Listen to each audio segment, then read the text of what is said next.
श्री शिवाय नमस्तुभ्यम। मैं आपको आज एक ऐसे भक्त की कहानी सुनाने जा रहा हूँ जिसने अपनी कड़ी मेहनत और कड़ी भगवान शिव की तपस्या से सब कुछ हासिल कर लिया। एक समय की बात है, एक छोटे से गांव में सुरेश नामक एक युवक रहता था। सुरेश बहुत ही साधारण परिवार का था, लेकिन उसमें भक्ति की गहरी भावना थी। उसका जीवन भगवान शिव की आराधना में व्यतीत होता था।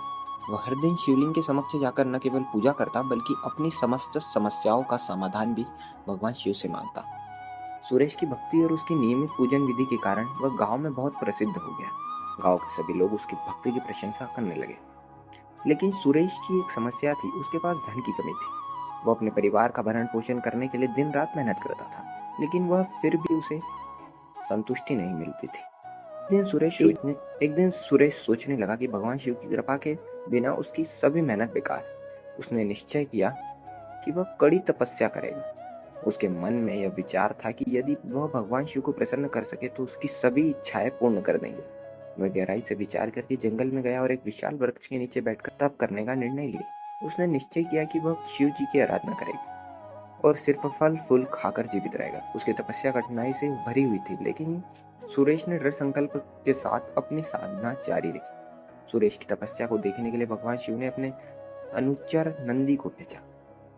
नंदी ने सुरेश की तपस्या और उसकी समस्याओं को सुनकर भगवान शिव को अवगत कराया। भगवान शिव ने सुरेश की भक्ति और संकल्प को देखकर प्रसन्नता जताई। उन्होंने नंदी से कहा, जाओ और मेरे भक्त को आशीर्वाद दो, उसे बताओ कि उसकी तपस्या विफल नहीं जाएगी। सुरेश की तपस्या को देखकर भगवान शिव ने निर्णय लिया कि वह स्वयं प्रकट होंगे। एक दिन जब सुरेश की आराधना अपने चरम पर थी, भगवान शिव ने अवगत रूप धारण किया।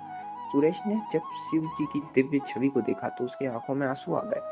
उसने भगवान शिव जी का स्वागत किया और कहा, हे महादेव, मैं आपसे केवल यही चाहता हूँ कि मेरे जीवन में सुख और समृद्धि आ जाए। भगवान शिव ने मुस्कुराकर उत्तर दिया, सुरेश, मैं तुम्हारी भक्ति से प्रसन्न हूँ। तुम्हारी तपस्या ने मुझे बहुत आकर्षित किया है। तुम धन, सुख और समृद्धि की कामना कर रहे हो, यह तुम्हारा अधिकार है। मैं तुम्हें आशीर्वाद देता हूँ कि तुम्हारा सारा दुख समाप्त हो जाएगा। तुम्हारे घर में हमेशा सुख शांति का निवास होगा।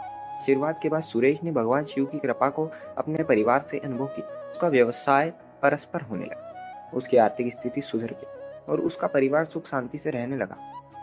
गांव वाले उसके जीवन में आए बदलाव को देखते हुए खुश थे और सुरेश की भक्ति की प्रशंसा करने लगे। सुरेश ने भगवान शिव जी की भक्ति कभी नहीं छोड़ी। उसने अपने धन का एक बड़ा हिस्सा गरीबों और जरूरतमंदों में बांट दिया। वह हमेशा भगवान शिव जी की पूजा करता रहा और उनका आभार मानता रहा। इस प्रकार सुरेश की कथा यह सिखाती है कि सच्ची भक्ति और दृढ़ तपस्या के माध्यम से हम अपने जीवन में किसी भी कठिनाई को पार कर सकते हैं। श्री शिवाय नमस्तुभ्यं।